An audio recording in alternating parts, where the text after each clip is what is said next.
Hey everyone, Shabby Gamer here, and welcome to our next episode of Smackdown Live here in our WWE 2K16 Universe mode. We are now only 2 weeks away from our SummerSlam pay-per-view, which will be coming up, of course, next weekend. Looking forward to that one. I hope you guys are as well. Now, of course, as always, to start this episode off, let's have a quick look at main event and get through a few matches. So we're going to start things off on main event with two teams that were knocked out of the tag team tournament last week. Of course, that is Breeze Dango and the Usos. Then we're going to see Natalya taking on Naomi as part of the Gold Rush tournament for the Women's Championship. Natalya currently on 1 point, Naomi on 0, so Naomi needs this one really to stay with any contention of winning this competition. And Natalya needs this one to try and catch up with both Becky and Carmella.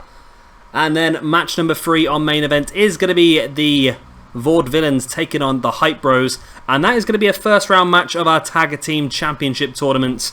Of course, the winners will move on to round number 2. I think the winners of this one actually go on to face off against American Alpha in round number 2 of the Tag Team Tournament. So let's skip through these 3 matches. We're going to simulate the first one, and it was a win for the Usos. That's going to help them get themselves up the rankings. Now, the women's match, it was a win for Naomi. So Naomi now throwing this one back in the mix. So I'm just going to write this down in my book so I don't remember. So Naomi won that one. And then the Tag Team Tournament was won by... Oh, the Hype Bros knocked out the Vaudevillains. Wow, so I wasn't expecting that, to tell the truth.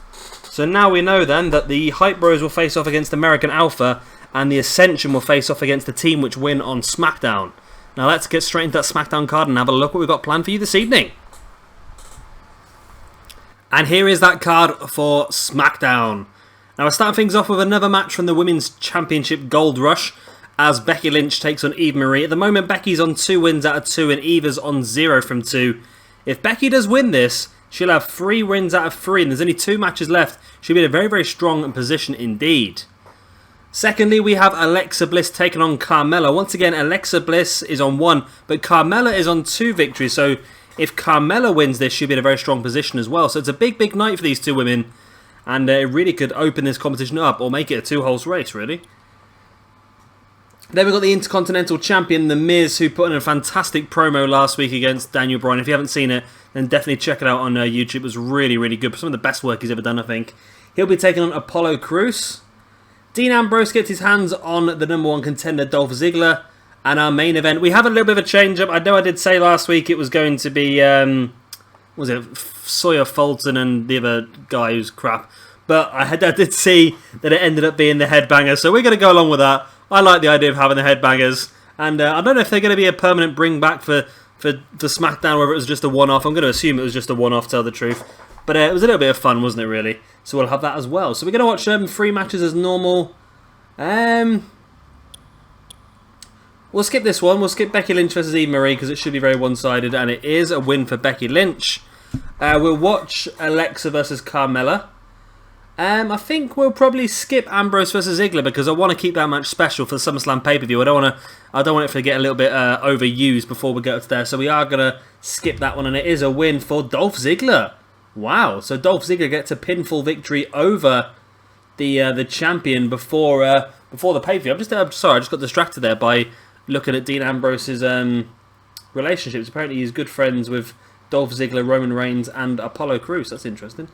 And Dolph Ziggler's good friends with Neville as well. I don't know where they've come from, these relationship ally things, but there you go. It's probably when I simmed a few months, it must have done a few little bits and bobs like that anyway.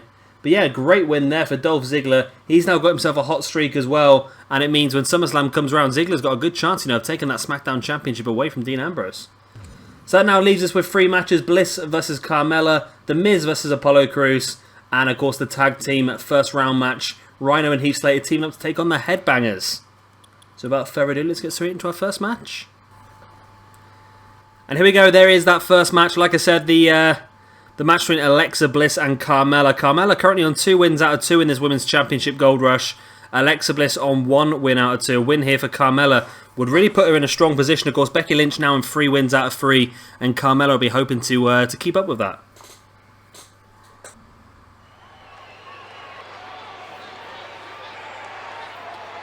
And here we go, Chicago, Illinois for this match. Sorry, I'm a little bit distracted. I've just seen they've released the PWI 500, which, if you don't know what that is basically the Pro Wrestling Illustrated best 500 wrestlers out there. And I cannot believe they put Roman Reigns as number 1 in the entire world. Now here's the full list of 500. That's just shocking. It really is. Here's the top 10. Roman Reigns, Kazuchika Okada, Finn Balor, AJ Styles, Jay Lethal, Kevin Owens, Shinsuke Nakamura, Seth Rollins, Dean Ambrose, and then 10th place is Cena and Drew Galloway as a tie. I'm a bit shocked by that. I really am.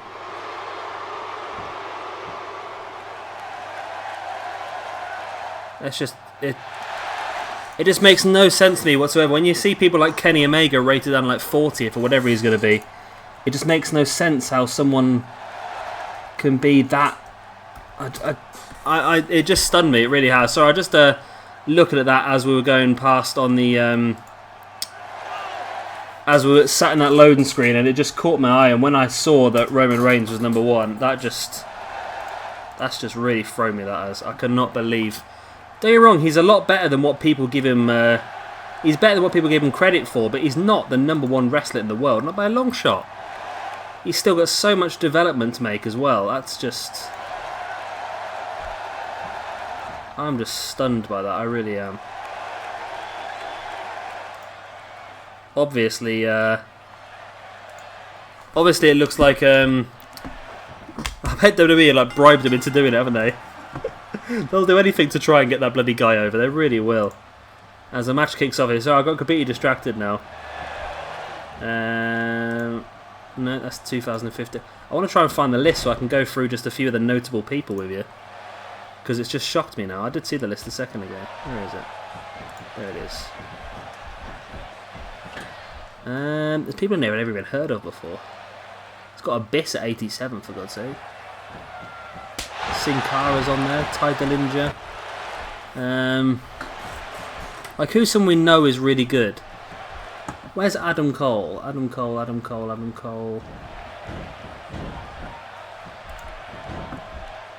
not even... Tell me Adam Cole's not even on there. Oh, it's by second name, is it? Adam Cole's 45th. So you're telling me Adam Cole is the 45th best wrestler in the world, yet Roman Reigns is number 1? Bloody hell, it's got Ryback down as number 30! Ryback is the 30th best wrestler in the world. He's not even the 30th best wrestler in America. God, this list is an absolute joke. It really is. Don't get me wrong, you guys might completely disagree with me, but just looking at this list, it's just shocking. Like I watch a lot of Lucha Underground. They've got King Cuerno at 120. Chris Hero's 125th. Luke Harper 85th. It's just shocking. It really is. Biff Busick. Dave Mastiff 345th. I'm just shocked by this whole thing. I really am.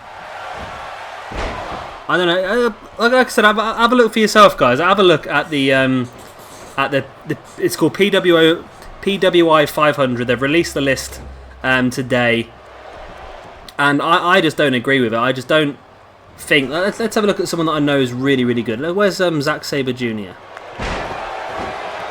He's going to be in the S for Sabre, isn't he? Doodle-doo-doo.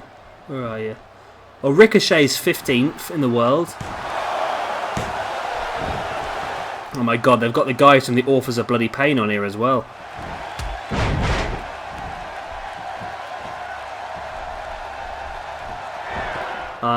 Yeah, this list is just frustrating me now. Zack Sabre Jr. is 28th in the world. 28th in the world. That's just shocking. And the last one, I won't get too caught up in this, but the last one I want to look at is Kota Ibushi. Where is Ibushi?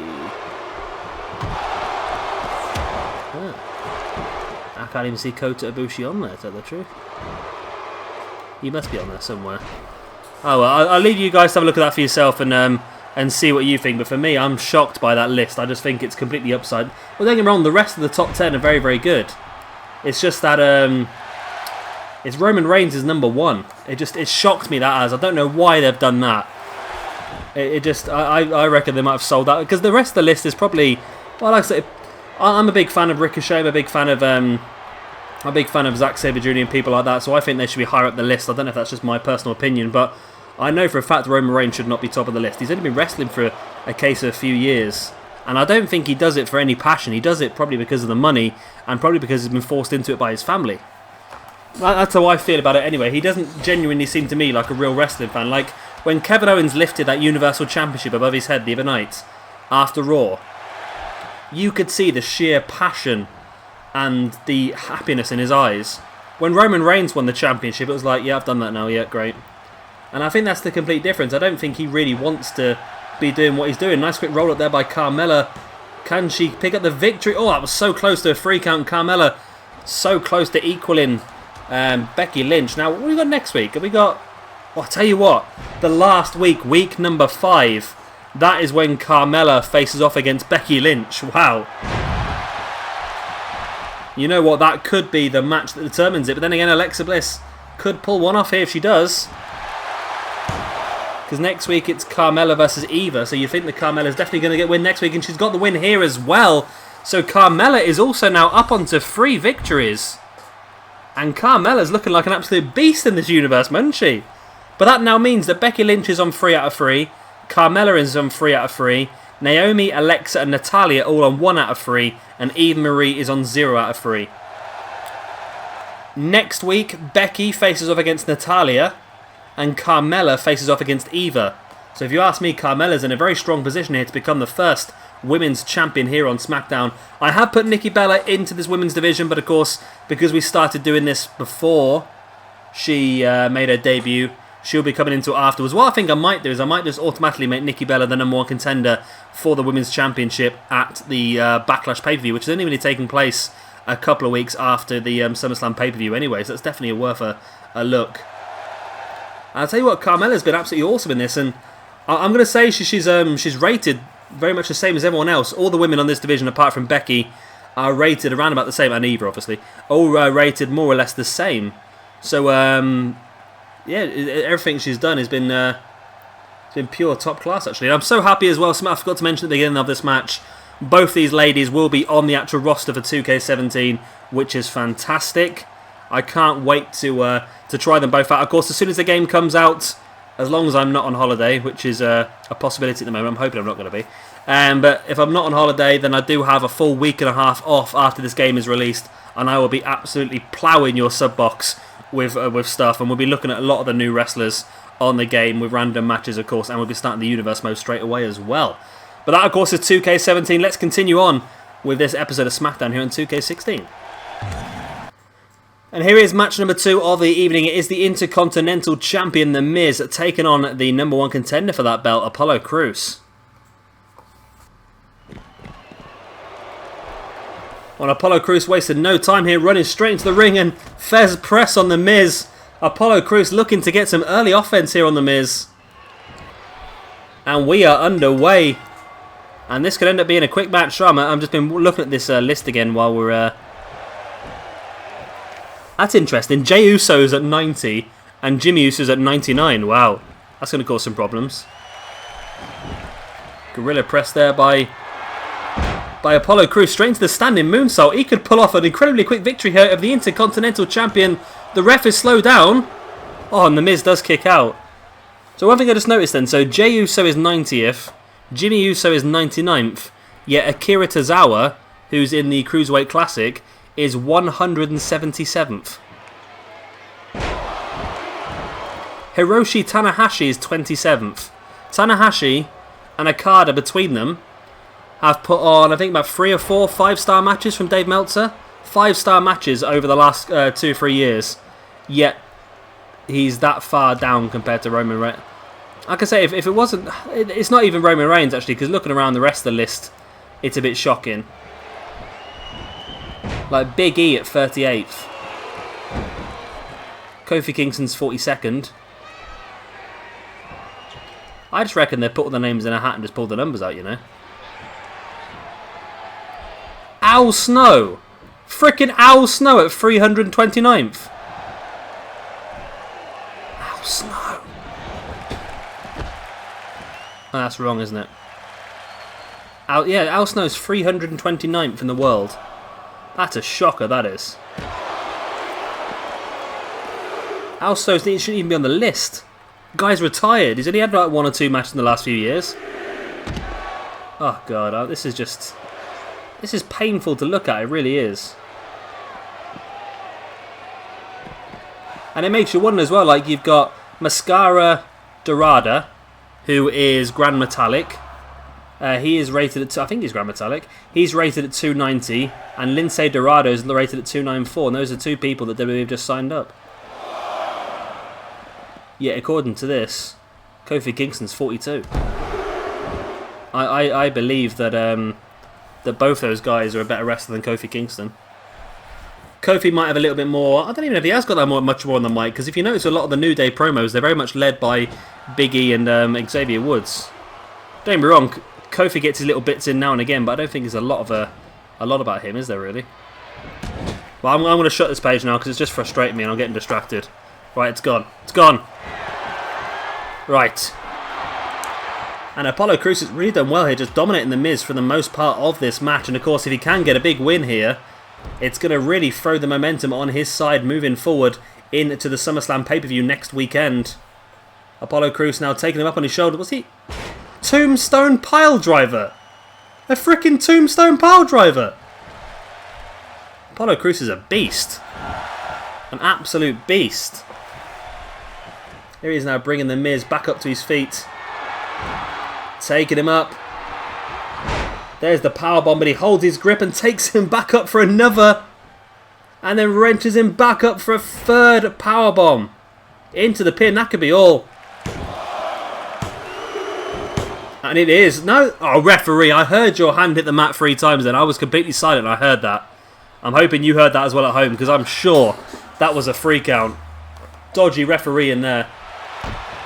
Miz now back up to his feet. A couple of back elbows on Apollo Crews. Double chops. Big right hand. Crews is now stuck in the corner. But Miz still pushing his foot against the chest and the throat of Apollo Crews. And now Miz has turned this one around. But can he pick up the victory? That's the big question. Kick to the back of the leg of Apollo Crews. Now bringing him back up to his feet.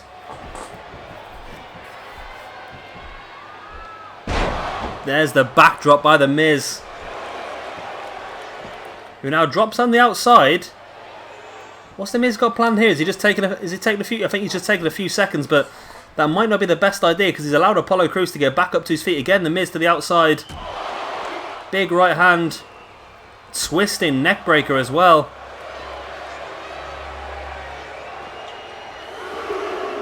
And Miz has done a very good job here. Since he's got on top, he's not allowed Apollo Crews to get back into this one. Miz now throwing Crews into the apron. Again, bringing him back up to his feet. Big right hands. Sending Apollo Crews into the corner. Now just choking Crews out. Miz now up on the top. Up on the top. Now he's back in the ring, shall I say. Apollo Crews now though. See, Miz has just been taking too long. He really has, and Apollo Crews has caught him now. Spinning sit out powerbomb. That could be game, set, match. Miz looks down and out. Apollo Crews in for the pin. 1, 2, and there's the free count. The number 1 contender Apollo Crews does pick up the victory. As you see, 1,500 foreheads of Apollo Crews in the background. And this was an interesting match. Crews really hit the ring running. Well, literally, at the beginning of the match, comes storming in, hit him with that gorilla press, then into a standing moonsault as well. And it could have been that straight away, really. I have seen in the past a couple of times, matches have actually ended that quickly after cutscenes like that. Then we had the triple powerbomb from the corner. And again, I thought just there, that could have been it. That could have been the end of this match. But still, The Miz showed his resilience to carry on. And I was sure, look at that, look. His hand hits the mat 3 times before the Miz's hand moves. That's shocking, that is. But again, Apollo Crews taking the Miz, spinning him around and dropping him into that sit-out powerbomb. Now, I have mentioned before that I have purchased the NXT edition of 2K17, so we will be seeing some Apollo Crews on release day for you guys to see. And of course, that also will be Shinsuke Nakamura and Nia Jax as well. So, yeah, this will be the place to be on this channel. So if you are new around here, then please do hit that subscribe button. I'm desperate to get to the 2,500 subscriber mark before 2K17 comes out. That means I've got probably about a month and a half to gain 82 subscribers. So if you are new around here, then please do hit that subscribe button. And of course, if you know any friends or anyone like that might enjoy the channel, then please let them know as well. I really want to get to that 2,500 mark before 2K17 comes out. And here is our main event of the video. It is going to be Heath Slater teaming up with Rhino to take on the team, the returning Attitude Era team of the Headbangers.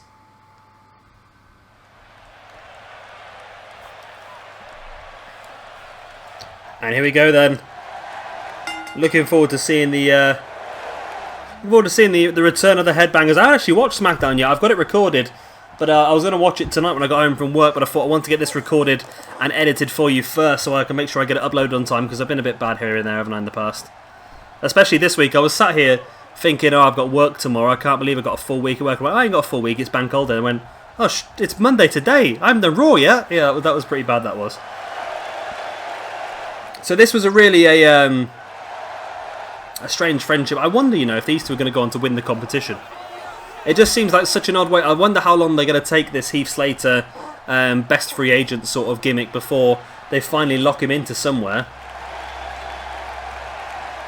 But yeah, they could go on and win it, I suppose. There's no reason why not.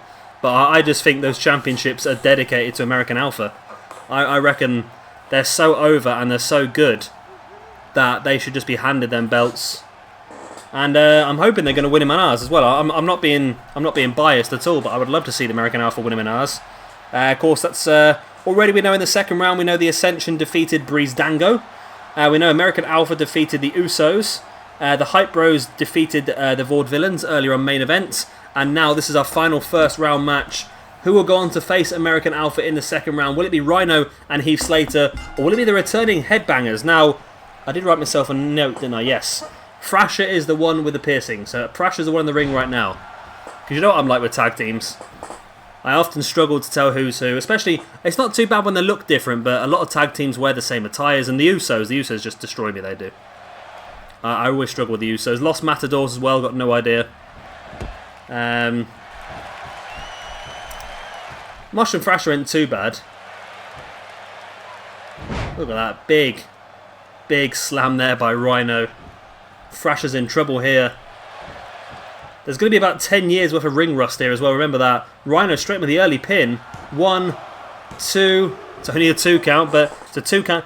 Yeah, it goes both ways, really. It's only a 2 count, yet it's a 2 count already. So it's a little bit of a back and forth on that one.